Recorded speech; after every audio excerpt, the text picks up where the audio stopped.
O que exatamente o governo nos deve? Essa é uma pergunta fundamental, né? A gente pensa logo em aposentadorias, auxílio-desemprego, benefícios para famílias. São promessas gigantescas.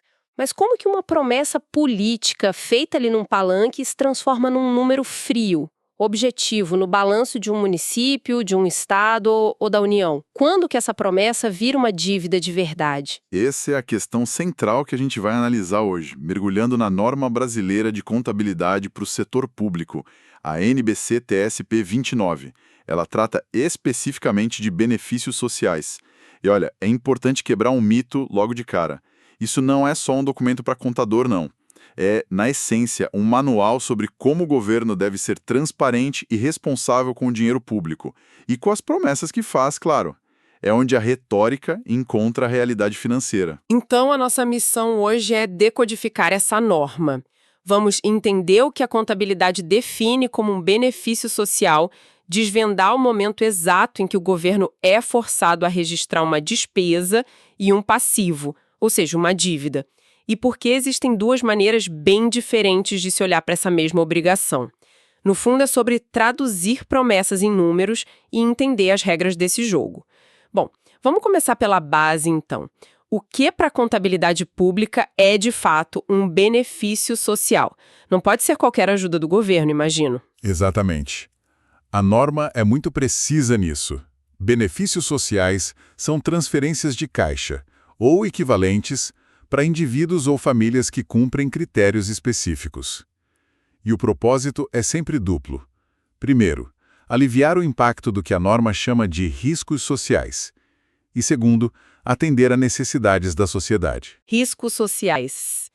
Essa expressão me soa um pouco vaga. O que exatamente a norma quer dizer com isso? É o risco de um desastre natural, uma crise econômica? Ótima pergunta, porque essa distinção é a chave de tudo. A norma explica que os riscos sociais estão ligados às características das pessoas, sabe? Não do ambiente. Pense na idade, que leva à aposentadoria, no estado de saúde, que pode gerar um auxílio-doença, ou na situação de emprego, que resulta no seguro-desemprego, ou mesmo na condição de pobreza. O risco está atrelado ao ciclo de vida de um indivíduo. Ah, agora ficou claro. Então é sobre a pessoa, não sobre o lugar ou a situação geral do país. A norma dá algum exemplo prático para isso não ficar tão abstrato? Tipo um gasto do governo que parece um benefício, mas por essa regra não é. Sim, e o exemplo que ela usa é perfeito para ilustrar. O auxílio-desemprego é um benefício social clássico, porque o risco perder o emprego é uma característica da pessoa. Agora, imagine que o governo distribua uma ajuda financeira para todos os moradores de uma cidade que foi atingida por um terremoto. Isso, para a norma, não é um benefício social. Ué, mas por quê? É uma ajuda do governo para pessoas em necessidade? Porque a causa, o risco, não é uma característica pessoal. É um risco geográfico, uma falha geológica. O gatilho do pagamento foi o terremoto, não o fato de alguém ser idoso ou estar desempregado. Essa distinção é fundamental. E tem mais um detalhe crucial. Qual? Caixa ou equivalentes como um cartão pré-pago, ou seja, dinheiro na mão do beneficiário. A prestação direta de um serviço, como o atendimento num hospital público, ou a entrega de uma cesta básica, não entra nessa regra. A chave é a liberdade de uso. O dinheiro do benefício se mistura à renda da família, que pode usar como quiser. Se for um voucher para comprar só um tipo de produto, já não se enquadra. Ok, essa parte da definição ficou bem clara, né?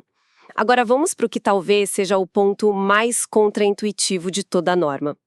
Uma vez que um benefício é criado por lei, quando exatamente o governo tem que registrar isso como uma dívida no balanço? Minha intuição diria que é no momento em que a lei é aprovada.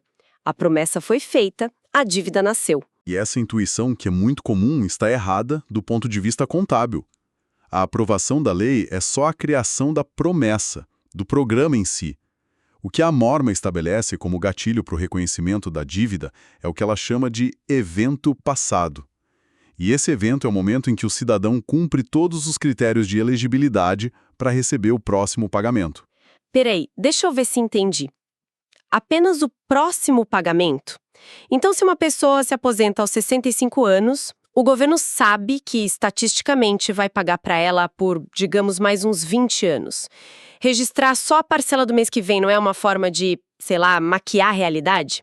De esconder o tamanho real dessa dívida? Via por trás da norma.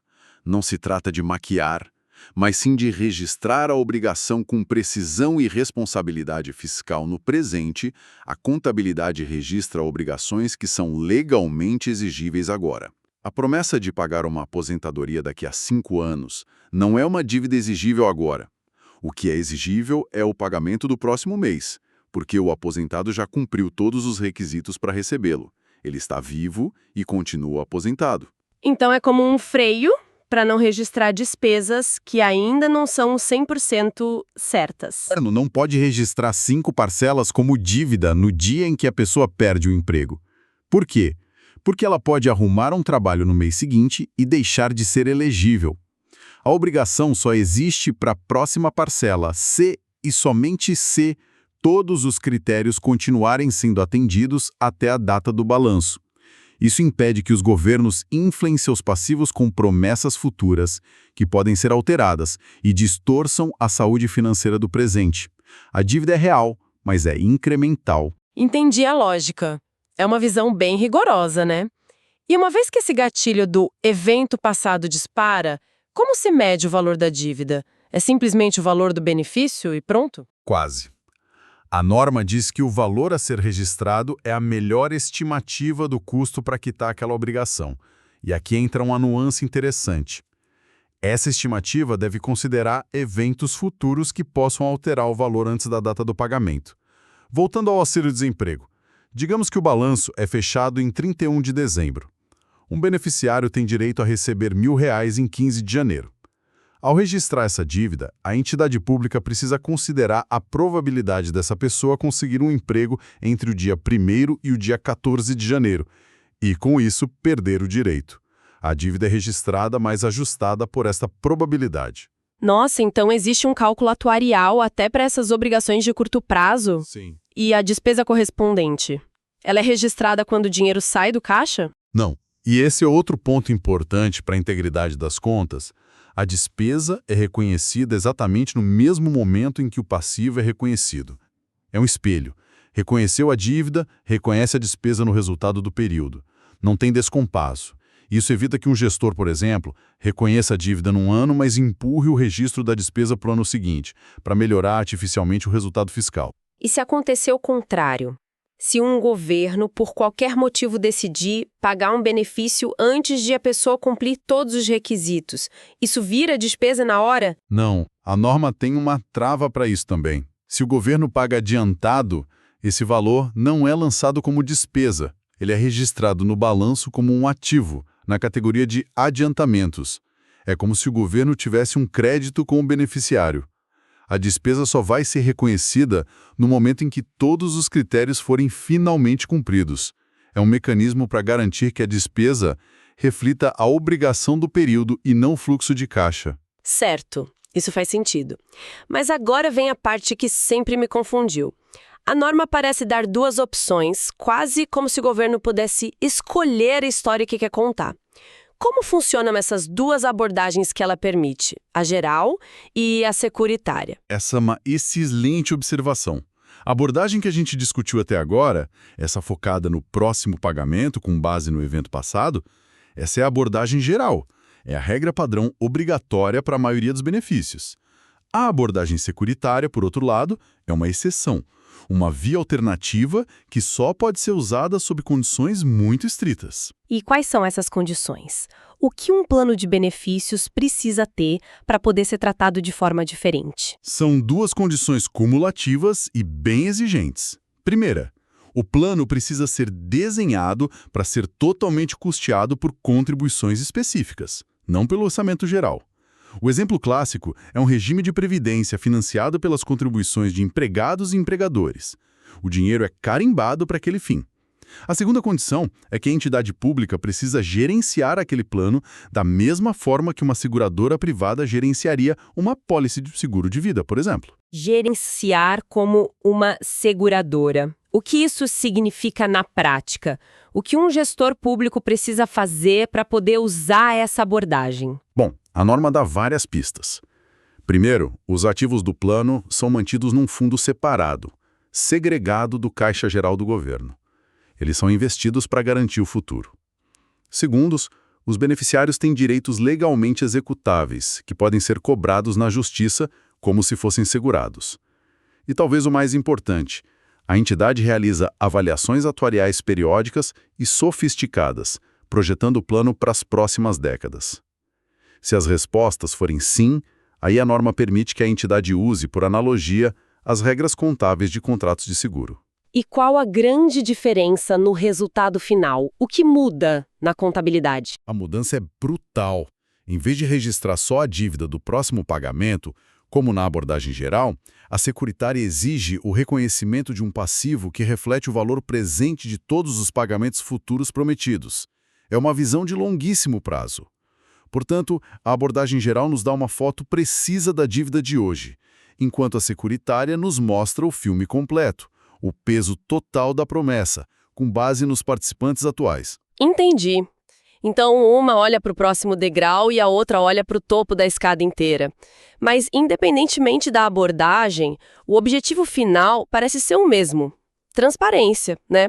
O que a norma exige que o governo mostre para todo mundo ver, para que qualquer pessoa possa entender o tamanho desses compromissos. Exatamente. A divulgação é a alma da norma.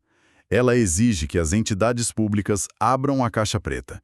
Primeiramente, elas precisam detalhar as características dos planos, descrever a natureza de cada benefício, explicar as regras de elegibilidade e, crucialmente, informar como o plano é financiado. Vem do orçamento geral, de contribuições específicas, é uma mistura. Ah, isso já ajuda a saber se o benefício tem uma fonte de recursos própria ou se compete com saúde e educação. O que mais? Segundo, a entidade precisa divulgar os principais fatores externos que podem impactar os planos no futuro. Isso significa falar sobre tendências demográficas, como o envelhecimento da população, que pressiona a previdência, ou sobre fatores econômicos, como as taxas de desemprego, que afetam diretamente os gastos com seguro-desemprego. Não basta mostrar o número de hoje, é preciso dar o contexto dos riscos que vêm pela frente. Ou seja, a norma força o governo a admitir as nuvens de chuva que estão no horizonte. Exatamente. E, por fim, a entidade deve divulgar quaisquer mudanças significativas feitas nas regras durante o ano. Se o governo mudou o valor de um benefício ou alterou os critérios para recebê-lo, isso precisa ser explicado de forma clara. E junto com uma análise do efeito esperado dessas mudanças nas finanças futuras. A ideia é que ninguém seja pego de surpresa.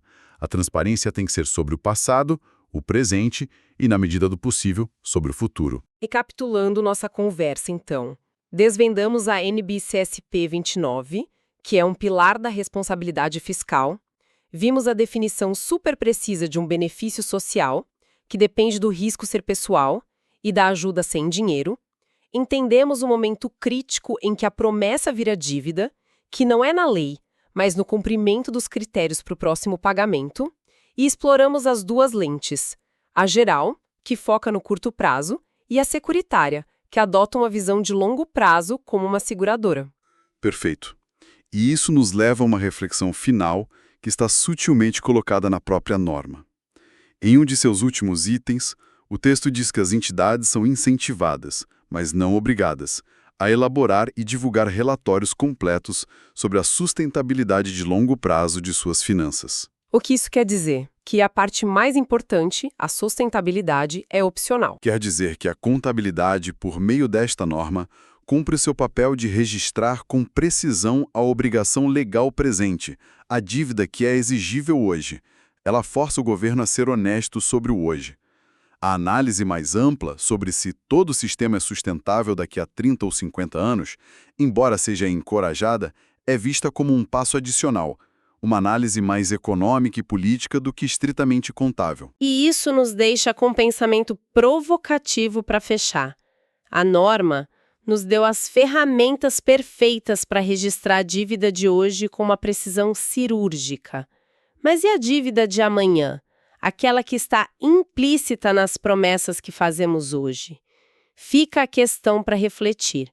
Como nós, como sociedade e nossos governos, Devemos lidar com o peso total das promessas feitas que serão pagas pelas gerações futuras e que muitas vezes são muito maiores do que o número registrado oficialmente no balanço de hoje.